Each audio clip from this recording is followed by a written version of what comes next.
Hello and welcome to the Pikey Podcast. Rob Jaskula is on Dome, and I'm alongside Connor Nayland. Connor, kanasatautu. Tamegama.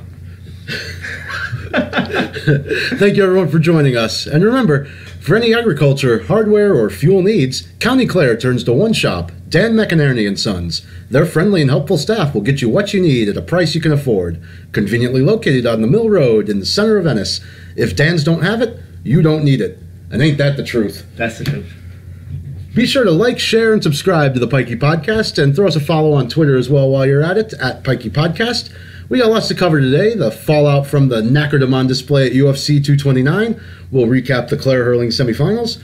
But we start in the Premier League, and we start at Old Trafford. And since the true Geordie doesn't have anything to say about him anymore, Newcastle United with an absolute capitulation. It was like the French in May of 1940 in the face of the Germans, just absolutely rolled over and died in the second half of that match, blowing a 2-goal lead in the last 20 minutes. Jose Mourinho buys himself another week. Just a terrible, terrible result for 19th placed Newcastle, only Cardiff below him. Yeah, when you've only got Cardiff below you, you know, it doesn't look good. But it started great. 2 goals first 10 minutes of that. Canada, and Muto, who's a very good player. And they could have scored more, could have had a penalty. Muto could have had a header. Yeah, free headers. Yep. It could have been 4-0. But in fairness to United, they dug in second half. And once they got the first goal from our buddy Mata, who we said should be in the team, they looked like they were going to win it for a finish, but I don't know. Is it fair play to the United players? They really dug in. Yeah, I think it was Fellaini that said that at halftime Mourinho asked them to be men. Yeah. Very, very simple there, but yeah. And I was reading Jose's comments as well. He said that they went at halftime and they spoke for 10 minutes about really going after Newcastle, and I don't know if Rafa wasn't expecting that or what, but Newcastle really parked the bus and were really trying to protect that 2-goal lead, and just absolutely and utterly failed to do it. Alexis Sanchez with the winner right at the end, but that was coming for the last. As soon as it went to 2-1, that winner was coming. It felt like. Yeah, the United changed formation at half time. They put Pogba in a back three, which really, if I was Rafa Benitez, I'd see Pogba in a back three. I would go straight for him. I would attack. There was no one in the centre of the park. It was just completely bypassed. It was like a back 8 for Newcastle, and it was like 5 forwards for United. That's the one that slipped away from Newcastle, I think. Yeah, and the problem there with Newcastle, you've got Jonjo Shelvey in midfield who can pick out a single pass, as well as anyone who kicks a football. But boy, if you're asking him to settle in, defend, do that hard-nosed grinding work consistently, he's just not going to be that type of player for you. And Mohamed Diame, he was in great form last season, and that was the form of his career, and now he's really regressing back towards his average. They just weren't good enough in the center of the park, and that's Mike Ashley's fault, not giving Rafa any money to work with. But before we go into Mike Ashley and his utter crap running of that club, Rafa Benitez has to shoulder some of the blame there, and after 3 years now, some of the Newcastle supporters are finally starting to, not so much, they don't want Rafa out or anything, obviously a class manager, but they're at least saying, you know what, Rafa got it wrong today. And it's not so much this worship of having this Champions League winning manager there. And I think they're right. The conservative approach is what you expect from him.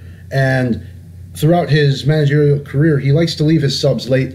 He left the subs too late. He brought on Christian Atsu, who has been crap for about a year now, added nothing to the team, and I don't know what he was thinking or why he left it go so long. Yeah, tactics weren't there either. Yeah, from his Liverpool days, that's what used to drive me crazy as well. He used to leave subs too late. Like Shelvey was clearly gassed. He couldn't move, and Diame couldn't move either. And that's United were going through him like a dose of salt, but I don't know. He needs to get his substitutions right from now on. And look, when you're 2-0 up, you need to drive that home. Absolutely. And I used to do ice hockey for my broadcasting career, and there's a running joke in that sport that if you get a 2-goal lead in the opening period, that's the most dangerous lead you can have, is to jump out to a quick 2-0 lead. The thought is that it might build complacency. You get the 1-goal lead, you're going to be driving for a second, and a third goal would have put it to bed. But that 2-goal lead, take the foot just enough off the pedal. Saw a little bit of that in Newcastle on Saturday. Both goals for Newcastle, very well taken. There is some talent there, and I remain confident that they will stay up. 19th on 2 points. They've played, I believe, 5 of the top 6 in the league already. They haven't played any of these bollocks clubs, really. They certainly haven't played Southampton yet. They did get a 0-0 draw in Cardiff. But sure, look at, they're going to scrap a point or two here or there, Cardiff. I think they'll stay up in the end. I do. And I thought Kennedy's goal was very well taken. When he is on his form, he's like a strong Neymar on a good day. That's right, I said it. He can only do that for about 15 minutes at a time. He's good in the air. He can bring down a ball. He's got an excellent first touch. He's got the strength to power through players and the pace, and he's got a deadly left foot as well. And I do think he has the skills of an outstanding player. I don't know if he'll ever put it all together. I'd love to see Newcastle purchase him from Chelsea. I don't think he'll ever quite be of that grade to make it to Chelsea, but I do think he adds a little bit of something to Newcastle, and he's really the one bit of quality that they have anyway. And a shout out as well, I had mentioned I thought Jose Perez was going to get 2 goals. He didn't get one, but he did play a nice through ball for the first goal, so at least he did something out there. Just touching on Okaneda there, I think he's actually a very good player. It's just like he has one terrible game and then one very good game. He's a lovely left foot, named after JFK. So look, yeah, he'll probably have to move on from Chelsea, and I mean, like Newcastle, I think he's his level, to be honest. Well, and the shame for me though is that Newcastle being someone's level. When I first started watching soccer, waking up in the morning and turning on what was Sports Channel America back then, and watching the team that I liked because they had the black and white stripes. I thought they looked like a team of convicts, and I thought they looked a bit hard, and I liked that. And it was the days of the entertainers when they were finishing second under Kevin Keegan, blowing their 11-point lead. Infamous 4-3 loss at Liverpool. I remember watching that live as it happened when I was 11 years old. Both. Yeah. And then Bobby Robson came in there, and they were finishing 3rd and 4th and playing Champions League. Shola Ameobi scored at the Nou Camp and has more European goals than Sunderland as a club in their history. My boy Shola. But to me, that was always Newcastle's level. Until the day that Damien Duff turned in an own goal at Villa Park on the last day of the season and sent Newcastle down to the championship in 2009. I'm still one of those clowns that expects them to be good. So it's always heartbreaking to see them rooted at the foot of the table. And to hear that's his level, yeah, sure. Those teams had some great players. My favourite player actually at the time, non-Liverpool player, was Faustino Asprilla. What a player! I remember that outside of the foot finish at Anfield, past David James. I suppose that's not too hard now, but like you had some great players. You had Les Ferdinand, Ginola, the guy at the back, Albert. Philippe Albert with my favorite goal of all time. Newcastle putting the screws to Manchester United, St. James's Park, 1996. And they're already up 4-0. David Ginola had already scored a brilliant 4th, and Newcastle, the park is rocking, and Rob Lee collects a wayward cross on the right side and just plays it across to Albert. He's about 30 yards out, takes 2 touches, and sees Peter Schmeichel off his line and chips him from about 22 yards. And it's just a brilliant, brilliant finish, especially for a center half. And with a terrible mustache as well. But an excellent player. Robert Lee, another one as well. And Peter Beardsley, who's a complete knacker, but he was some player back in the day. Well, he's on his way out at Newcastle right now. He's had some scandal with bullying he manages the under-23s. He's said some awful, awful things to some of the players out there and bullied a fair few of the young lads out of the club. Not based on talent alone. He's just been absolutely terrible for development. Newcastle haven't brought anyone through since Paul Dummett, really. Jesus. That's That's your success story for the last 10 years, is Paul Dummett. So after about 20 minutes of that match, I was looking forward to Alan Shearer being on Match of the Day. I was hoping he'd be on to talk about this big Newcastle win at Old Trafford, so it was a pretty gutting result for me. And Tino Asprilla, of course, best remembered by Newcastle supporters for his hat-trick against Barcelona in the Champions League. But my favorite Tino story happened when he first arrived at Newcastle. First of all, his agent told him that he was going to this resort city by the beach, so he was certainly not expecting the weather of the English north there. And he turned up in a white fur coat. It was absolutely brilliant. 19th place, Connor. So that takes us to the only team below him. Let's just get into Cardiff Watch right now. Neil Warnock calling Harry Kane a twat. Yeah, I really enjoyed that. I did as well. Yeah, Neil says it as it is. Like, in fairness to him, he's not a very nice man or anything like that, but he says it as it is. He was saying that that the Spurs players got Joe Rawls sent off for that scandalous tackle.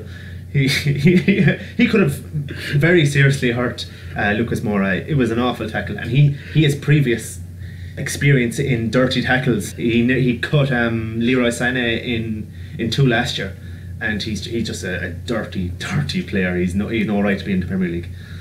No, that tackle, definitely a black card offence in Gaelic football as well. It was both cynical play and a deliberate trip. But one awful tackle. You see him diving in with both legs. I don't think I've seen a fella get so high for a 2-footed challenge like that. He cut down Moura like at the thighs. Yeah, he could have just clipped his heel or something. You know, he got a yellow. You know, yeah. No, he went for the full hog.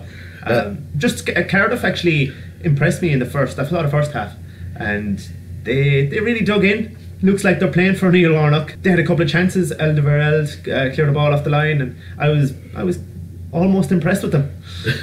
That's about the nicest thing anybody's said about Cardiff all season. Anyway, almost. It's nicer than what the manager's saying about him. Anyway, I don't know.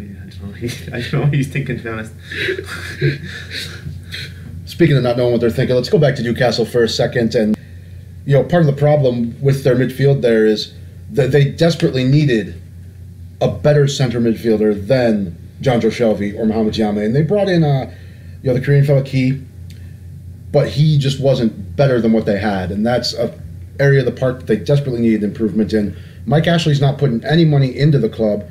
Claims are still for sale, but that there's no concrete offer on the table. He's just such a spoofer, and I think you've had a look at Kevin Keegan's book. Yeah, a few excerpts were in the paper there. Some of the stuff is crazy.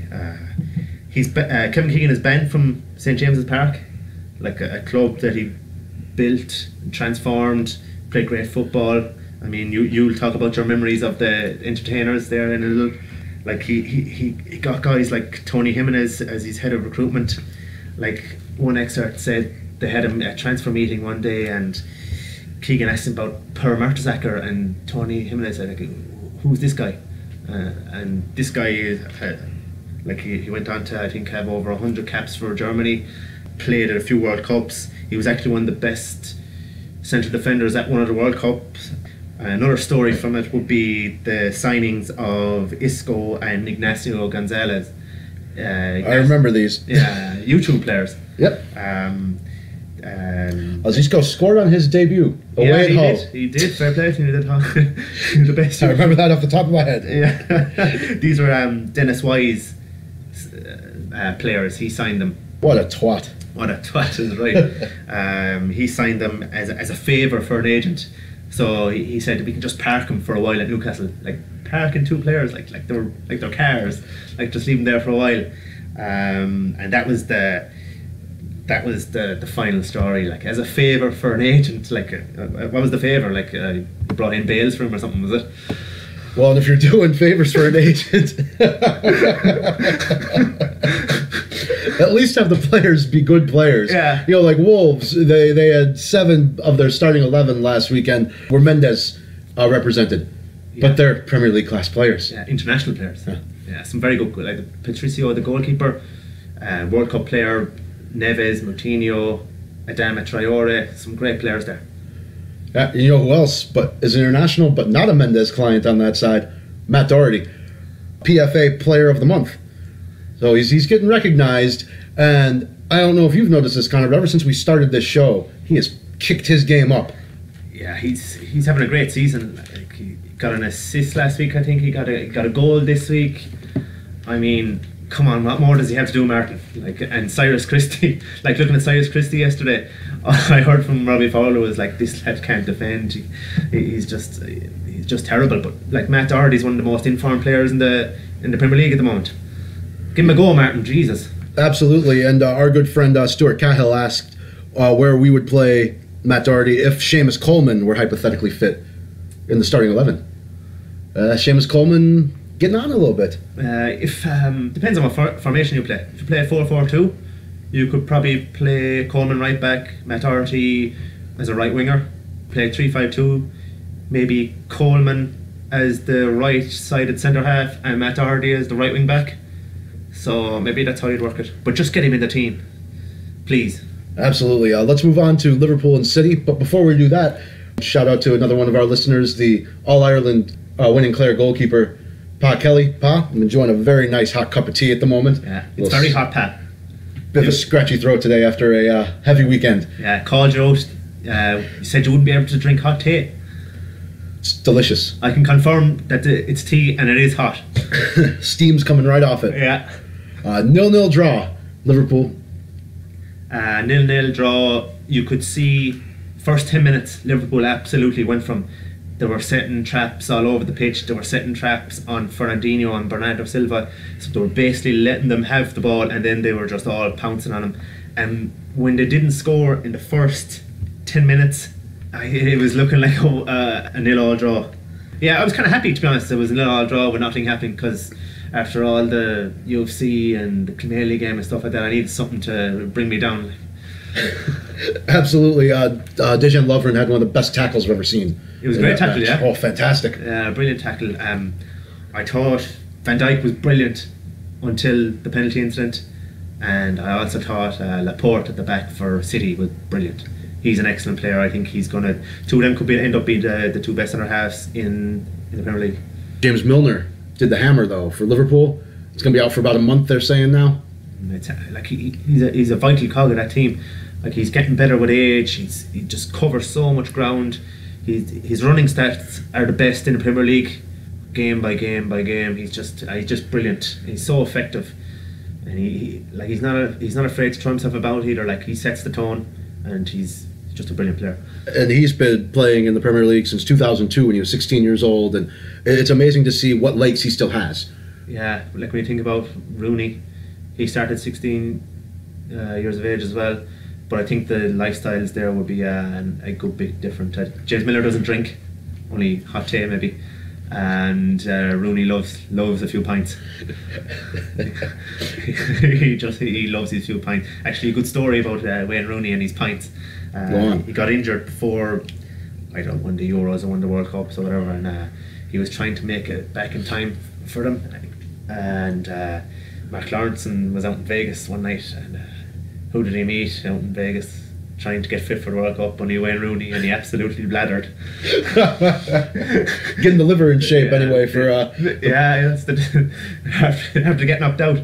It's like he was doing the training that like the Irish lads were doing before the Poland Euros. Yeah. Yeah, that's exactly it. Yeah.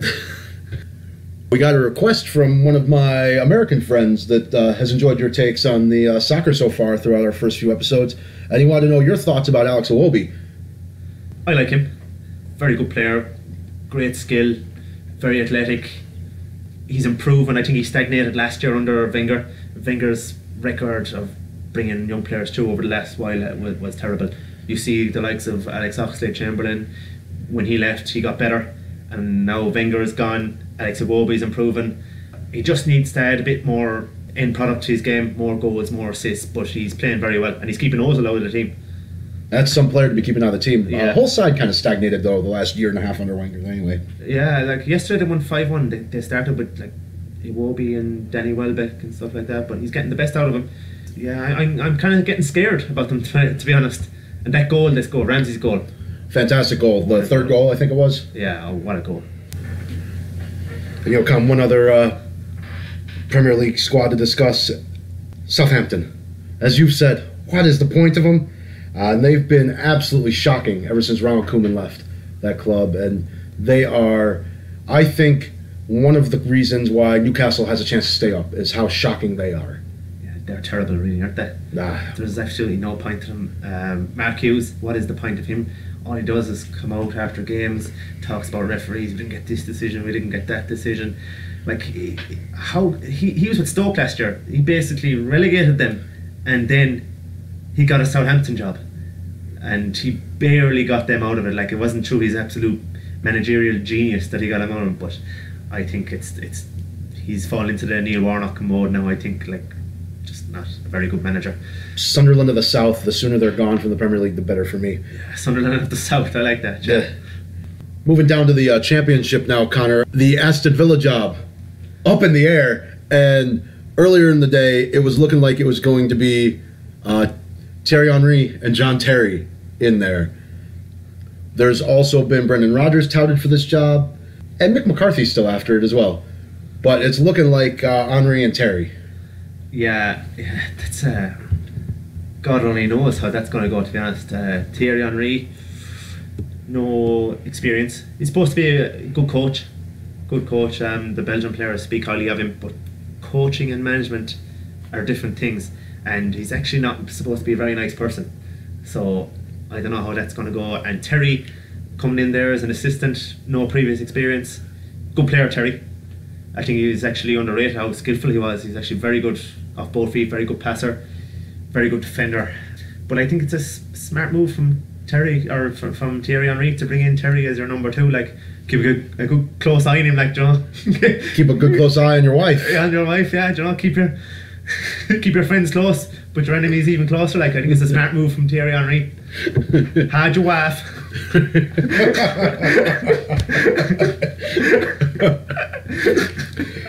That happened in Birmingham, Alabama. Or not Birmingham, Alabama, Huntsville, Alabama. Yeah. And I was there about a week after that clip had been on their local news, but before it broke nationally. That's the one internet meme I've ever been out in front of. Was the hide your kids and hide your wife story. No, pick me up every now and again, just watch that. T-Watch. Finish that cup of tea. Fantastic. Yeah. Lovely. Really, it looked good. It gave me exactly what I needed to get through the rest of this podcast because... Had you milk? You know what? I actually prefer it black. Yeah? Yep. Like myself.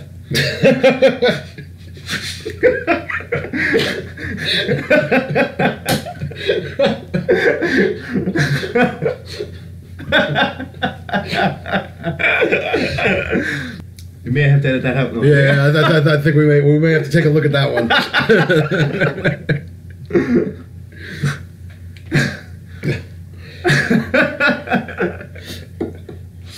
Well, Connor, you mentioned it earlier. A lot of bollocks this weekend, and I think the biggest, UFC 229, McGregor Khabib. We were talking throughout this fight, and I was so bored with it that as soon as McGregor tapped, I turned it off and went to go do something else with my day. I originally missed the afters. Obviously, I've seen them 100 times since. Fight itself, I don't think either one of us thought very much of it. We didn't think much of it before it happened, and it pretty much went exactly how we thought it would. Yeah, like he just killed him on the floor, right? Didn't he? Yep. It was like a python squeezing its prey, like, doesn't it? Exactly. I was thinking more like a crocodile taking his prey under the water and choking it, Jesus, drowning him. Like, imagine if the referee wasn't strong enough to get Khabib off. He could have actually died. We're going to come back to that.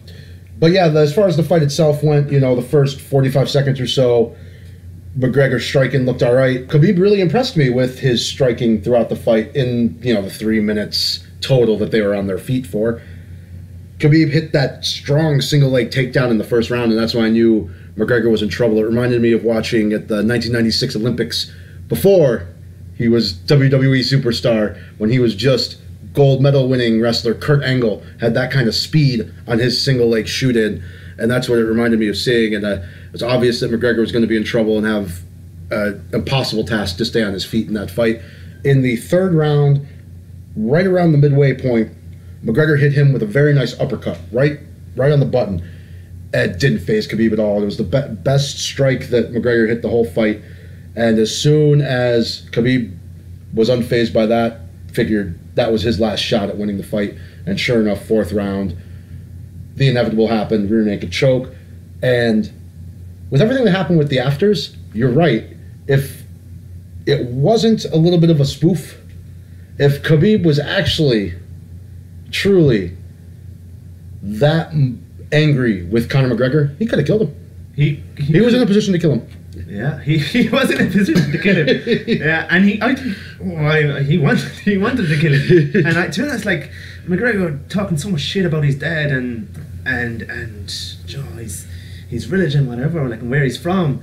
Like you don't mess with these Dagestani lads, these Russian guys, whatever, these Chechenian guys.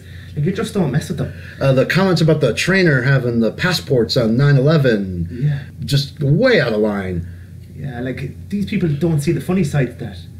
Like they take it as a personal insult, and look, you could see there was so much hate there.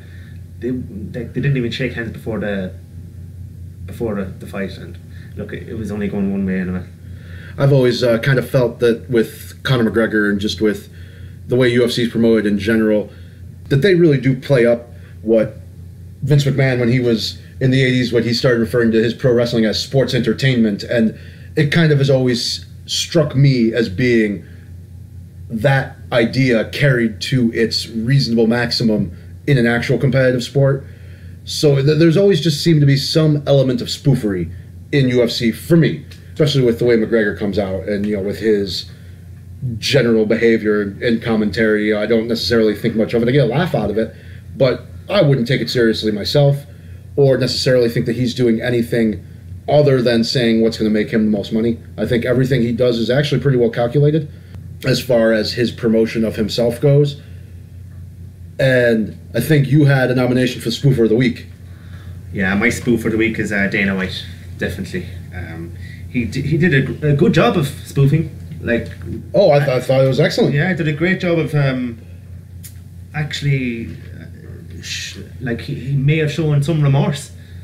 It looked like you know, have I gone too far? Yeah, he's a great actor. Like he's absolutely loving this.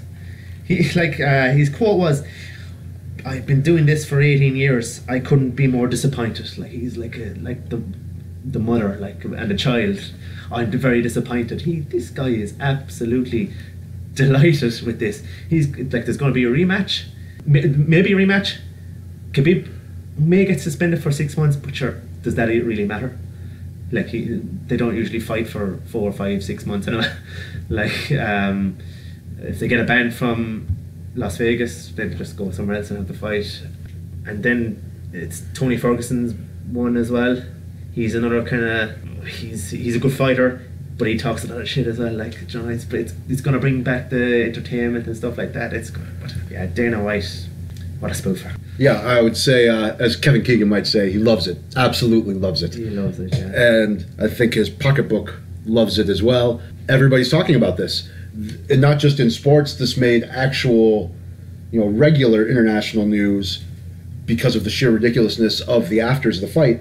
To have that happen after what was such a dominating performance by Khabib, boring enough scrap, and all of a sudden this all kicks off, and it's just the biggest thing that's happened all weekend. Yeah, it is. So I'd say Dana's loving it. He's absolutely loving it. Like, the journalists they're getting so much airtime, they're getting so much column inches and stuff like that.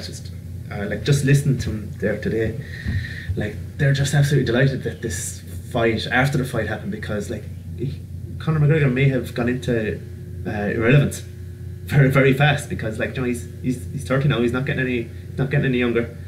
So they're just delighted that something happened.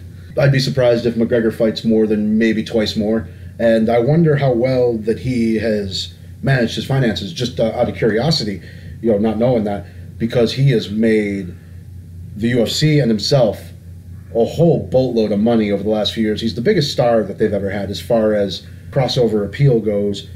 I do think in his moments, he can be brilliantly entertaining as a character, and I think he has a great future ahead of him. He can talk like nobody's business in the media, and I wonder how much longer it's going to be worth it to him to go out there to keep the body in shape to fight and to continue fighting. Yeah, you say another 5 years he'd be worth $1 billion. In fairness to him, he does a lot of charity work, and he donated or he raised 800k for the Children's Hospital in Crumlin, and 50k for the homeless in Dublin as well. So look, there's that side to him too. Yep. And I think some of his proceeds of his whiskey go to veterans, I think. The charity work is great, and it is wonderful that he's able to give back like that and at least do something to be a positive influence, because he did come from kind of that rough upbringing a little bit as well and made something of himself. Yeah, he did come from nothing really, and he has built himself up, but just, I don't know, he needs to tone it down a bit. And I wonder, has he got a share in the UFC? I wonder about that as well. Because Dana White certainly lets him get away with a lot. He does, and he is the front of the UFC. Like, Khabib is not really a character, really. Like McGregor has grown that sport. Dana White owes a lot to McGregor, to be fair. Any final thoughts on the UFC before we move on with our lives? Just a question from Clare Murphy there last week. He was actually asking, is UFC an actual sport? And it's a sport, right? It's probably a blood sport, like cockfighting, bullfighting, dogfighting, something like that. Like some of the fights there on Saturday night they were spraying blood all over the place. It was absolutely disgusting. What I noticed was, in one round, just as I was going to the bathroom, and they were showing the stats for the round, that one guy got 44 shots to the head, strikes to the head. And I was thinking, like, how the hell is that good for someone? 44 shots in one round. It was like a slaughterhouse. I did a bit of research on the gloves. They're only 4 to 6 ounces, these gloves. Right. Which is basically a deck of cards is 5 ounces. So, like, what protection are they providing? I think down the line there'll be a lot of people coming back to haunt them with CTE and all brain injuries, whatever type of injuries. I think it's psychological issues, you name it. As I was saying to you, I think Saturday night that Dana White is slowly murdering these people. Absolutely, and we talked about it's not as if in this day and age people don't know that repeated blows to the head are not good for your long-term health. The research is out there on CTE, and as much as the NFL is trying to hide it and cover it up, it's out there. People know about this, and also, partially for me too, it should be obvious that getting punched in the head repeatedly for years is not good for your health. The blows in UFC with those tiny gloves, you're getting hit less in the head generally than you would be in a boxing match, just because boxing is a little more skilled like that, and obviously you can only strike in boxing. But I think UFC is a sport, but it's also not as good of a sport as boxing. I have a preference for it, just myself. And where the part of the country I'm from, wrestling, amateur wrestling, is also a very big sport. My college would fill our 15,000 seat basketball arena for amateur wrestling. So I've got nothing against the combination of the two disciplines. But yeah, as far as a sporting affair goes, I think boxing is more of a sport, but I don't think UFC is not a sport. Yeah, it's a double negative. It's a no, it's a sport. It is a sport. Like it's not my cup of tea, or it's not a lot of people's cup of tea. It's becoming a bit like soccer, actually, with a bit of hooliganism and everything like that. Like the outside stories, outside fighting. Some of the scenes outside in Las Vegas fighting between, I don't know who was fighting. Like they were saying it was Irish against the Russians, but I don't know. But Irish people fight Russians? I think Irish people are a bit more. I think you have a bit more cop on than that. Cop on. Like, no, we're not Yanks. Well, you know what it was.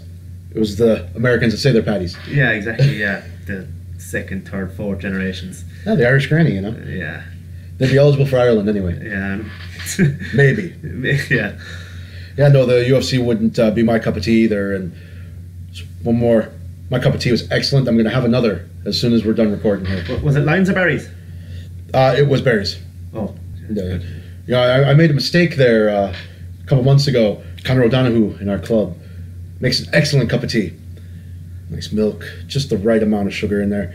And frankly, the best cup of tea I've ever had. I said to him, man, Con, that's an excellent cup of tea. It's Lions. Oh, I was gutted. Oh. But it was fantastic. Yeah, well done, Conor. Yeah. So, but I can't bring myself to buy it. Yeah. So, and I've been drinking berries for years and, loyal to it.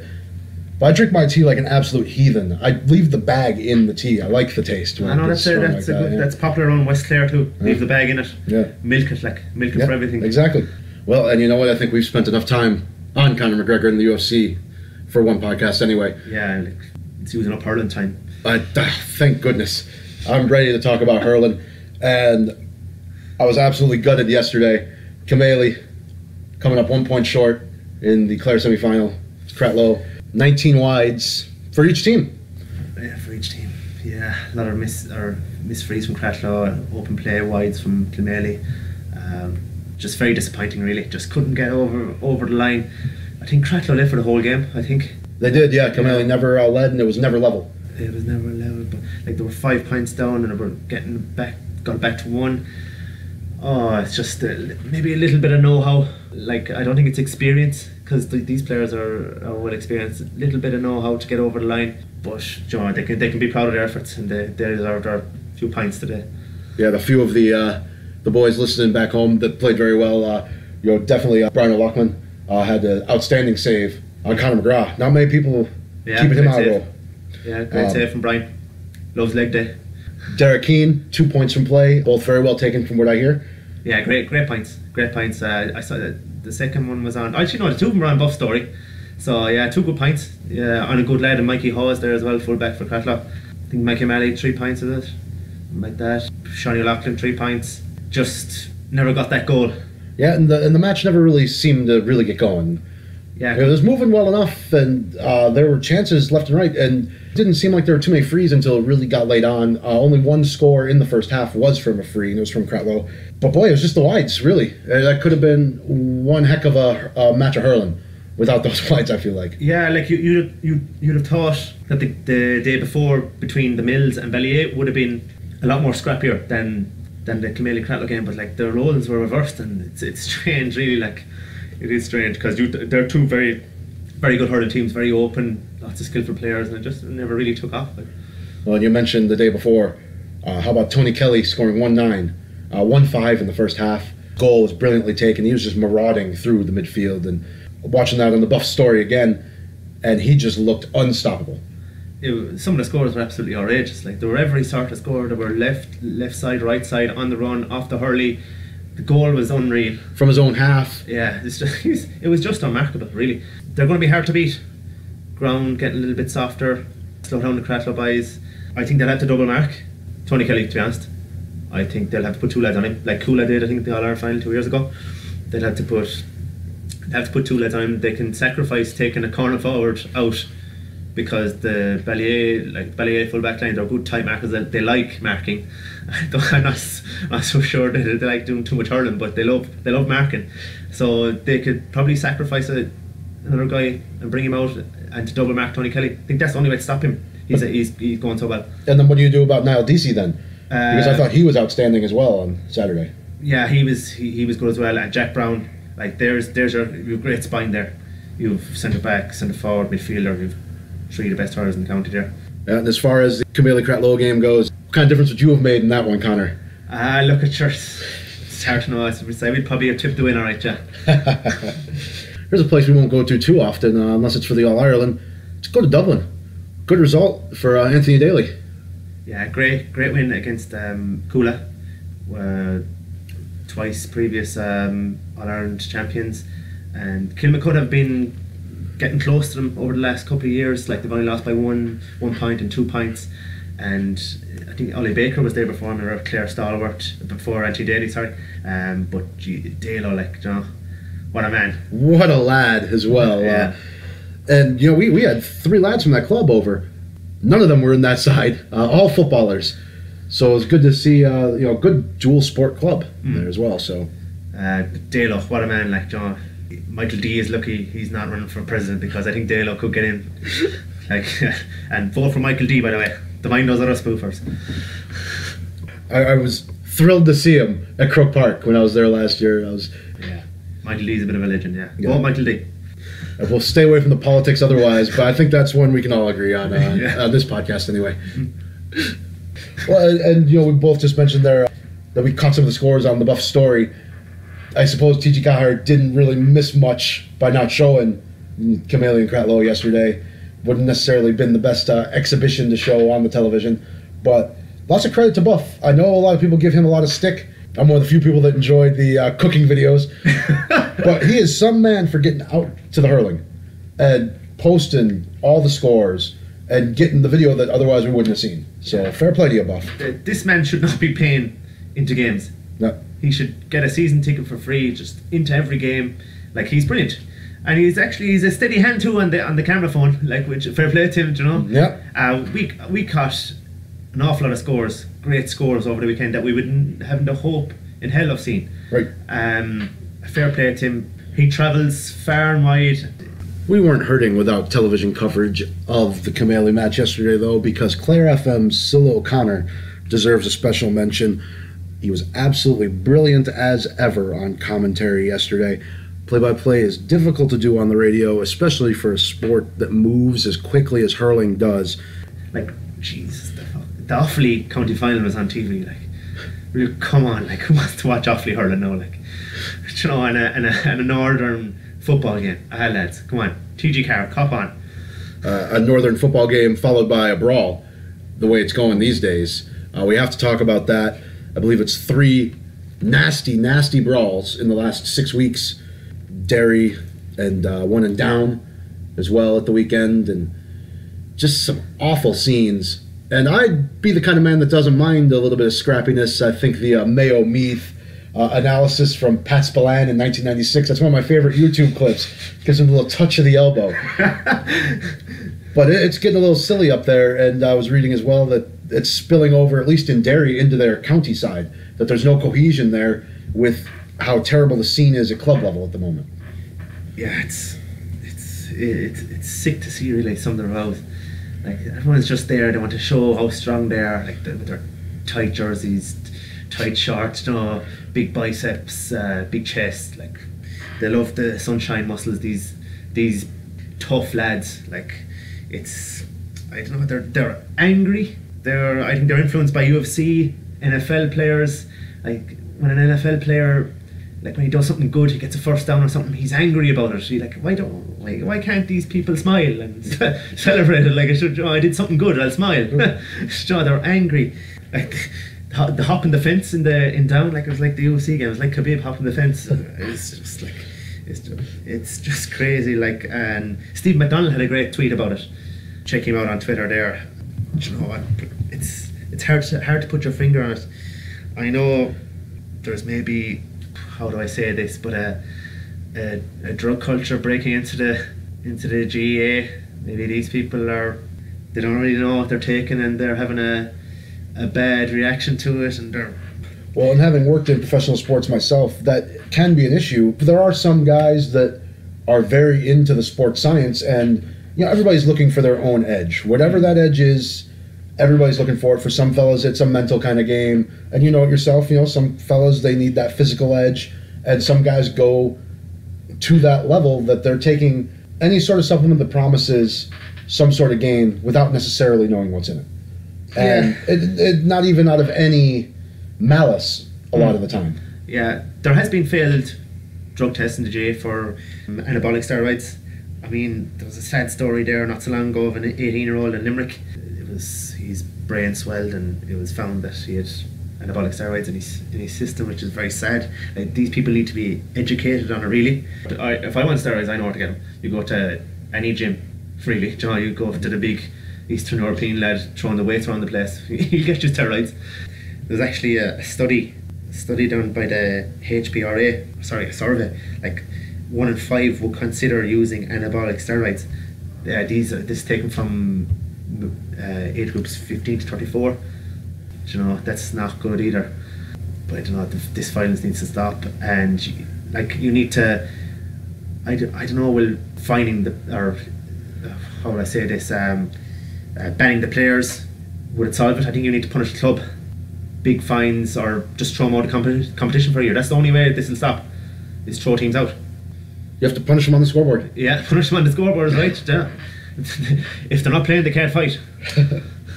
Yeah, no, I did think it was awful scenes, and coming myself from the ice hockey background, you can fight without you get a penalty for it, but you return to the game with a solid bare knuckle punching a fella in the face. You can return.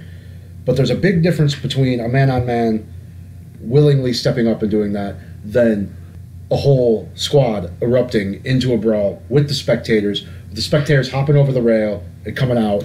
And I remember hearing on one of you, "You're a fucking pikey." Yeah. That got me laughing my ass off. Shout out to us, I think. Yeah. But no, it's bad to see, and fair play to the people for getting on their phone. But whoever is seen fighting on these, like, there's serious evidence there, so that this guy was fighting, ban him. You know, I don't know.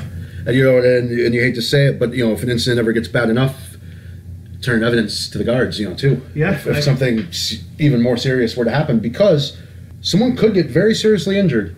We know a fella that is in our GAA club here that was punched on a night out randomly and had his jaw just absolutely smashed, had to have plates put in. Yeah. So, like, these boys are seriously strong. yeah. Like, one punch could cause serious brain damage, serious, like, bone damage, whatever, eye damage, anything really. You know, it's sick to see.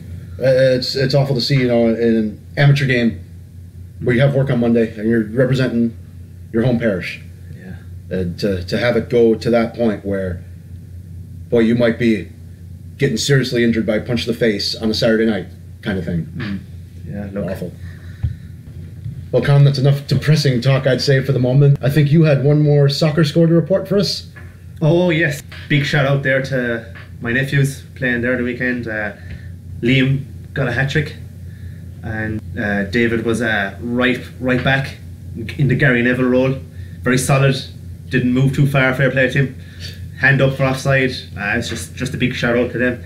They'll be good breeding there now, be good breeding, and it was a serious win for the parish of Del Rio there the weekend.